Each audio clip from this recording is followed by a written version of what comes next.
ఉదయం తలుపు తట్టిన వ్యక్తిని చూసి ఆ వృద్ధురాలికి ఎలాంటి అనుమానం రాలేదు. తెలిసిన వ్యక్తే కదా అనుకొని ఇంట్లోకి ఆహ్వానించింది. కానీ ఆ పరిచయమే ఆమె ప్రాణాలు తీస్తుందని మాత్రం ఊహించలేదు. నమ్మకాన్ని ఆసరాగా చేసుకున్న ఓ వ్యక్తి క్షణాల్లో దారుణానికి పాల్పడ్డాడు. హత్య చేసి ఇంట్లో ఉన్న బంగారం, నగదు తీసుకొని అక్కడి నుంచి పరారయ్యాడు. ఎలాంటి ఆధారాలు దొరకకుండా ఉండేందుకు బురకా ధరించాడు. దొంగలించిన స్కూటీని ఉపయోగించాడు. నకిలీ నెంబర్ ప్లేట్ అమర్చాడు. అన్ని పక్కా ప్లాన్ ప్రకారమే చేసినా చివరకు పోలీసుల దర్యాప్తు ముందు ఆ ప్లాన్ నిలవలేదు. తిరుపతి జిల్లాలో సంచలనం సృష్టించిన ఈ వృద్ధురాలి హత్య కేసు వెనుక దాగి ఉన్న అసలు నిజాలేంటి? నమ్మకాన్ని ఆసరాగా చేసుకున్న వ్యక్తే హంతకుడిగా ఎలా మారాడు? పక్కా ప్లాన్తో చేసిన హత్యను పోలీసులు ఎలా ఛేదించారు? వృద్ధురాలి హత్య వెనుక దాగి ఉన్న అసలు కారణమేంటి? హత్య చేసి బంగారంతో పరారైన నిందితుడు చివరకు ఎలా చిక్కాడు? కుటుంబ పరిచయం ఎలా ప్రాణాలు తీసి ఉచ్చుగా మారింది? Let's watch.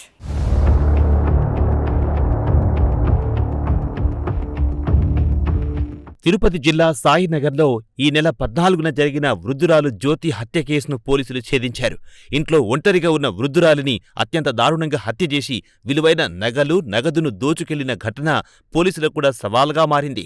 Andhra bank retire ఉద్యోగి కృష్ణారెడ్డి ఇంట్లో ఎవ్వరూ లేని సమయంలో వృద్ధురాలును హత్య చేసి నగలుతో పరారయ్యాడు ఓ దుండగుడు. సంఘటనా స్థలానికి చేరుకున్న పోలీసులు ప్రతి చిన్న ఆధారాన్ని క్షుణ్ణంగా పరిశీలించారు.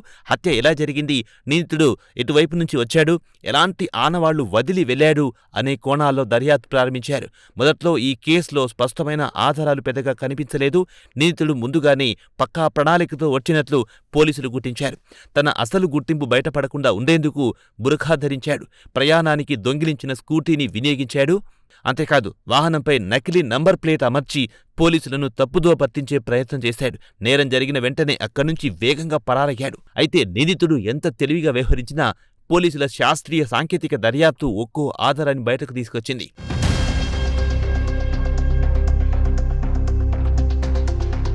సీసీ కెమెరాల ఫుటేజ్లు, సాంకేతిక విశ్లేషణ, ఇతర ఆధారాలను సమన్వయం చేస్తూ దర్యాప్తు సాగించారు. ఒక్కో లింక్ను కలుపుకుంటూ వెళ్లిన పోలీసులు చివరకు నిందితుడు కదలికలను గుర్తించారు. దర్యాప్తు వేగవంతం చేయడంతో కేసు కీలక మలుపు తిరిగింది. పోలీసుల విచారణలో నిందితుడు నెల్లూరు రూరల్ గుడిపల్లిపాడు గ్రామానికి చెందిన రైల్వే లోకో పైలట్ రూపేష్ కుమార్గా గుర్తించాం. కుటుంబానికి ఉన్న పరిచయాన్ని అవకాశంగా మార్చుకుని వృద్ధురాలి ఇంటికి వెళ్లినట్లు పోలీసులు తెలిపారు.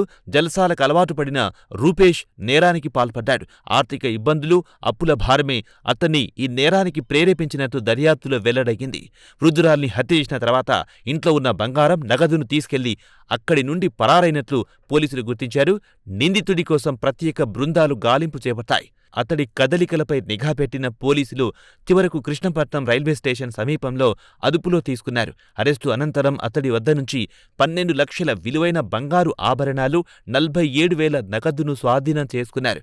నేరానికి ఉపయోగించిన బురఖా, నకిలీ నంబర్ ప్లేట్లు, దొంగిలించిన స్కూటీని కూడా పోలీసులు స్వాధీనం చేసుకున్నారు.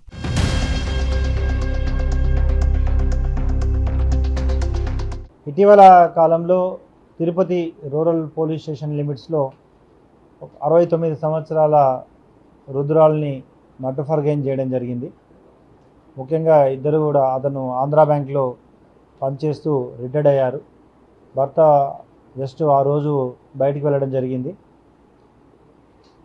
ఆ వృద్ధురాలు ఇంట్లో ఉన్న సమయంలో వాళ్ళకి పాత పరిచయం ఉన్న వ్యక్తి, యాక్చువల్ వాళ్ళ ఫ్యామిలీకి కూడా తెలిసిన వ్యక్తి, వాళ్ళ ఊర్లో నెల్లూరు దగ్గర. సో పరిచయం ఉండి ఇంటికి వచ్చి పాత పరిచయంతో ఆమె దగ్గర ఉన్న నగలు, కొంత డబ్బు కోసం ఆమెను హత్య చేసి ఆ నగలను తీసుకెళ్ళడం జరిగింది. ముఖ్యంగా ఈ రూపేష్ అనే వ్యక్తి దాదాపు 15 సంవత్సరాల నుండి లోకో పైలట్గా నెల్లూరులో పనిచేస్తున్నాడు.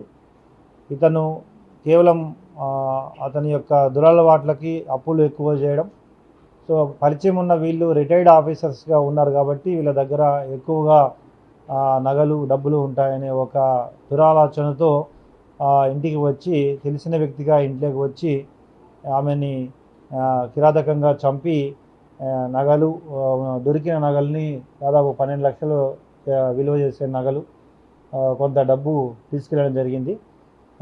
చాలా క్రిమినల్ ఇంటెన్షన్తో ముందే హెల్మెట్ పెట్టుకోవడం, స్కార్ ధరించడం, ఒక బుర్ఖాను కూడా తీసుకొని వచ్చి హత్య తర్వాత దాన్ని ధరించి తన మోటార్ సైకిల్ కూడా దొంగిలించి తీసుకొచ్చాడు. సో రకరకాలుగా అతను క్రిమినల్ ఆలోచనతో ఈ అఫెన్స్ చేయడం జరిగింది.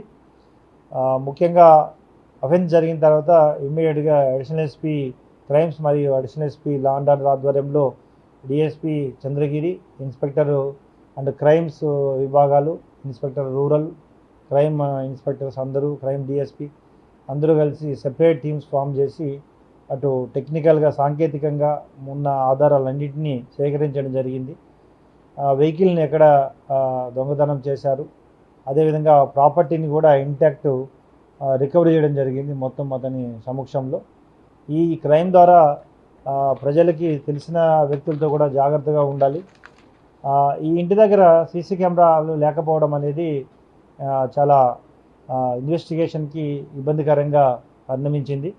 ముఖ్యంగా రిటైర్డ్ ఎంప్లాయీస్ అందరికీ కూడా నేను ఒకే అప్పీల్ చేస్తున్నా, ప్రతి ఇంటి దగ్గర ఒక కెమెరా, 2-3 కెమెరాస్ ఉంచుకొని DBR ఉంచడం వల్ల ఖచ్చితంగా మన ఇంటి దగ్గర ఎవరైనా అనుమానాస్పదంగా తిరిగినా లేదా క్రైమ్ చేసినా ఇమీడియట్గా పోలీస్ వారికి ఖచ్చితంగా తగిన చర్య తీసుకోవడానికి చాలా ఉపయోగకరంగా ఉంటుంది.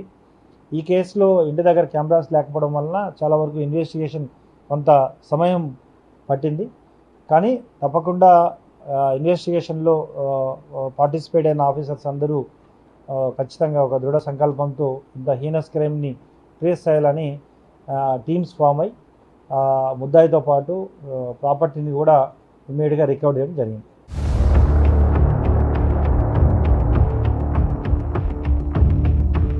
శాస్త్రీయ ఆధారాలు, సాంకేతిక దర్యాప్తు, పోలీసుల సమన్వయంతో ఈ హత్య కేసును త్వరగా ఛేదించగలిగారు పోలీసులు. ఇక ఈ ఘటన మరోసారి ఒక కీలక విషయాన్ని గుర్తు చేస్తోంది. నేరస్తులు తమ ఆనవాళ్లు కనిపించకుండా ఉండేందుకు ఎన్ని ప్రయత్నాలు చేసినా సాంకేతికత, శాస్త్రీయ దర్యాప్తు ముందు నిజం ఎక్కువ కాలం దాగుండదు. నమ్మకాన్ని ఆసరాగా చేసుకుని చేసిన నేరం చివరకు అదే నిందితుణ్ణి చట్టం ముందు నిలబెట్టింది. పక్కా ప్రణాళికతో చేసిన నేరమైన ఆధారాల గొలుసును ఛేదించడం పోలీసులకు సాధ్యమైతే న్యాయం కూడా అంతే వేగంగా నేరస్తుల్ని చేరుకుంటుందని ఈ కేసు మరోసారి నిరూపించింది.